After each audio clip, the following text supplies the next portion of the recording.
नमस्कार. ठरलं तर मग मालिकेच्या आजच्या भागामध्ये मी तुम्हा सर्वांचे मनपूर्वक स्वागत करते. आजच्या भागामध्ये पाहायला मिळतं विमल कल्पनाताईंना बोलते, वहिनी काय झालं?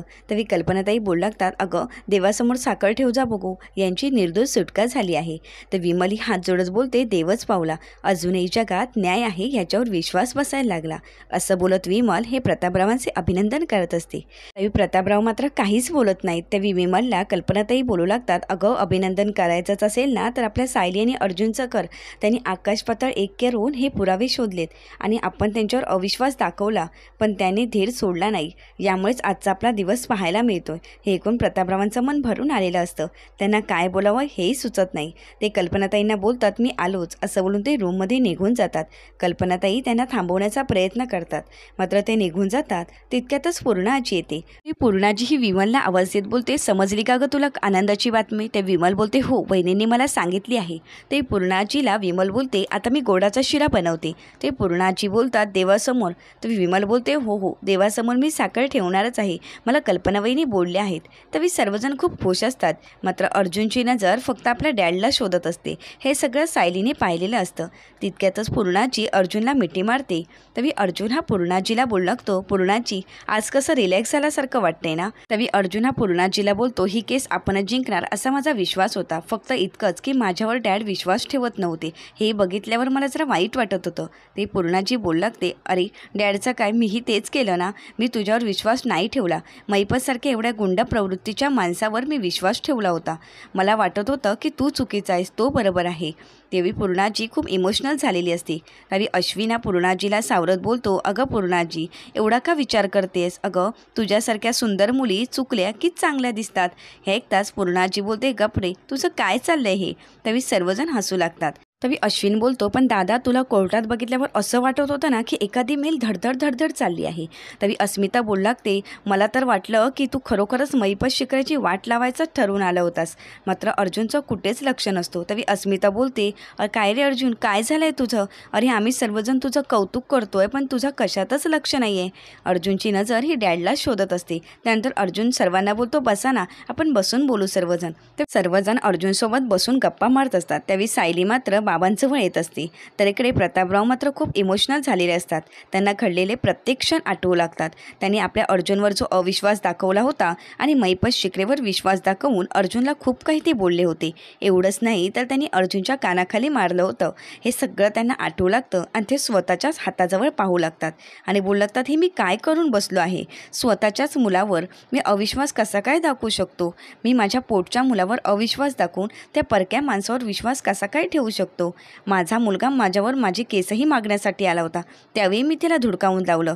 एवढंच नाही तर सायलीलाही मी माझ्यासमोर उभंही करत नव्हतो. खरंच माझ्या हातून खूप मोठी चूक झाली. मी बाप म्हणून आज कमी पडलोय. असं सर्व बोलत असताना ते बोलत असतात, अर्जुन बाळा खरंच मला माफ कर. तितक्यातच सायली येते आणि बोलते, बाबा हे चुकीचं बोलताय तुम्ही. अहो बाबांनी कधी वडिलांची किंवा मुलांची माफी मागायची नसते. तो त्यांचा हक्क असतो आणि तुम्ही जे केलात ते सगळं अर्जुन सरांवर हक्क असल्याने आणि हक्काच्याच नात्याने केला ना, आणि ते तुम्ही हक्काने सांगितलं होतं. कदाचित तुम्हाला त्यांचं वागणं आवडत नाही नव्हतं, त्यासाठी इतकं अपराधी वाटून घेऊ नका. तुम्ही दोषी नाहीच आहात. त्यावेळची परिस्थिती तशी होती. मैपत शिकरेने आपल्यासमोर अशी परिस्थिती निर्माण केली होती की त्यांच्यावर विश्वास ठेवणं तुम्हालाही भाग होतं. आणि आज मैपतला शिक्षा मिळाली आहे ना, मग आपण ते एक वाईट स्वप्न होतं असं बोलायचं आणि विसरून जायचं. आज तर सणासारखा दिवस, सणासारखं वातावरण आहे घरात. खाली सर्वजण तुमची वाट बघत आहेत. त्यावेळी ते सायलीला बोलू लागतात, अगं सायली मी कुठल्या तोंडाने अर्जुनच्या समोर जाऊ, तूच सांग ना. अगं मी माझ्या मुलावर विश्वास ठेवला नाही आणि त्या नीच माणसावर विश्वास ठेवला. मला माझ्या पोटच्या मुलापेक्षा तो लांबचा व्यक्ती जवळचा वाटू लागला होता. मी माझ्या मुलावर नको ते आरोप केलं. एवढं कसा काय मी आंधळा झालो होतो गं? त्यावेळी बाबा बोलू लागतात, आता सगळं संपलं आहे. त्यावेळी सायली बोलू लागतात, नाही यात काहीच संपलं नाही. यांच्या मनात तुमच्याबद्दल किंचितही राग नाही.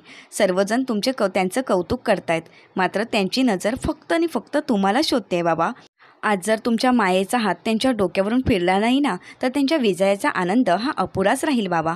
आणि आज तुम्ही खाली चला ना प्लीज, त्यांना गरज आहे तुमची. अहो तुम्ही एकदा तरी मायेने त्यांना हाक मारून तर बघा. लहान मुलासारखे तुमच्या कुशीत शिरतील. त्यावेळी सायलीचं हे बोलणं ऐकून प्रतापराव तिच्याजवळ पाहतच राहतात. त्यावेळी सायली बोलू लागते, बाबा हे मी तुम्हाला का सांगते? अहो मी तर काल आलेली मुलगी आहे आणि माझ्यापेक्षा तर जास्त अर्जुन सरांना तुम्हीच ओळखता. त्यावेळी ते बोलू लागतात, नाही बाळा, हे तू चुकीचं बोलतेस. तुम्हाला जर वाटत असेल की मी अर्जुनला ओळखतो, चांगला ओळखतो, तर असं नाही आहे. पण आज मी खऱ्या अर्थाने नवीन अर्जुनला ओळखू लागलो आहे. त्यावेळी सायलीचं ते बोलणं ऐकून प्रतापराव खाली यायला तयार होतात. सायली खूप खुश होते आणि बोलते, बाबा आता वेळ नका घालू, बघ चला माझ्यासोबत. त्यावेळी ते बोलतात, हो बाळा चल. असं बोलून ते सायलीसोबत खाली येतात. तर खाली सर्वजण अर्जुनचं कौतुक करत असतात. त्यावेळी विमल बोलू लागते, मला वाटलंच होतं महिपत घरी आल्या तेव्हा काहीतरी गडबड असणार. त्यावेळी अस्मिता बोलू लागते, हो आली मोठी शहाणी. तर अर्जुन मात्र आपल्या डॅडला शोधत असतो. त्यावेळी सर्वजण अर्जुनला विचारतात, अर्जुन नक्की काय झालंय, तू एवढा गप्प का राहिलायस. तितक्यातच प्रतापराव खाली येतात. ते पाहून अर्जुन खुश होतो. तर प्रतापराव अर्जुनसमोर पाहतच नाही, ते खाली मान घालून उभे असतात. त्यावेळी अर्जुन बोलतो, डॅड काय झालंय. ते प्रतापराव हात जोडतात आणि बोलतात, बाळा मला माफ कर, माझ्या हातून खरंच खूप मोठी चूक झाली आहे. त्यावेळी अर्जुन धावतच येतो आणि बोलतो, डॅड तुम्ही असं नाही करायचं, माझ्यासमोर हात नका जोडू, आणि पहिली गोष्ट तुम्ही आधी रडायचं थांबा बघू.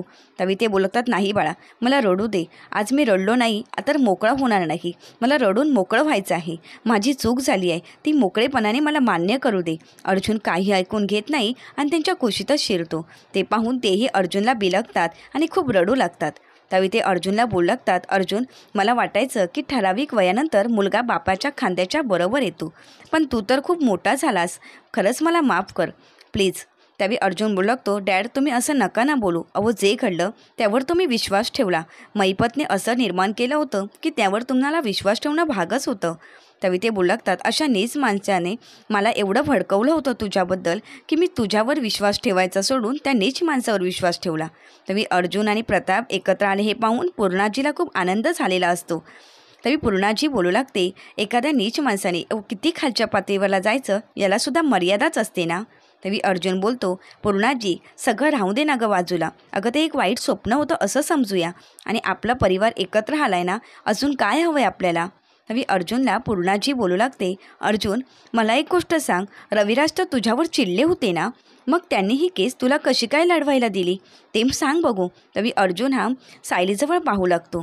त्यानंतर अर्जुन बोलतो, तुम्ही सगळ्यांनी बसून घ्या बघू, मी तुम्हाला जे घडलं ते सगळं सविस्तर सांगतो.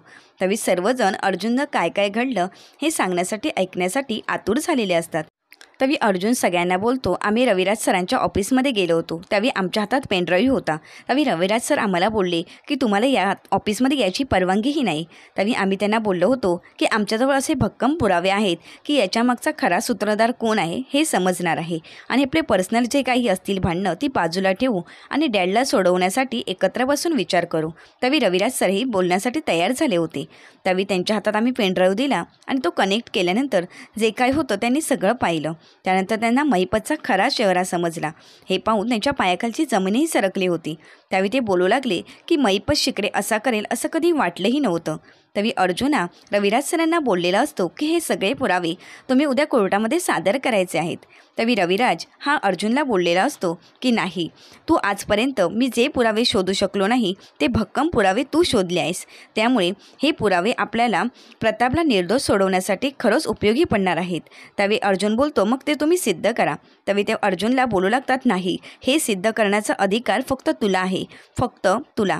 असं बोलून ते बोललेले असतात की तू माझा असोसिएट म्हणून उद्याची केस तू लढवणार आहेस. असं बोलून त्यांनी अर्जुनच्या हातात तो पेनड्राईव्ह दिलेला असतो. हे सगळं ऐकतात प्रतापराव अर्जुनला बोलतात, अर्जुन हे सगळं जर अगोदरच घडलं होतं तर मग तू मला का नाही सांगितलंस. तरी अर्जुन बोलतो, हे जर आम्ही तुम्हाला सांगितलं असतं तर एवढ्यात महिपत अलर्ट झाला असता, त्याच्यापर्यंत बातमी कशीच पोचली असती आणि आपण त्याला रंग्यात पकडूही शकलो नसतो, म्हणूनच आम्हाला हे कोणालाच सांगायचं नव्हतं.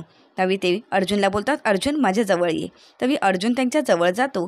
त्यावेळी ते बोलू लागतात, अर्जुन खरंच तू कमाल केलीस, मला माहिती होतं तू हट्टी आहेस, खरंच आजही तू हट्टीपणा केलास, तुला ही केस हवी होती आणि तू ती जिंकूनही दाखवलीस. त्यावेळी तू एक चांगला वकील नाही तर त्यापेक्षा चांगला मुलगा आहेस, सर्व बापांना तुझ्यासारखाच मुलगा मिळो एवढंच वाटतं मला. त्यावेळी अर्जुन बोलू लागतो, खरी कमाल तर माझ्या बायकोने केली आहे.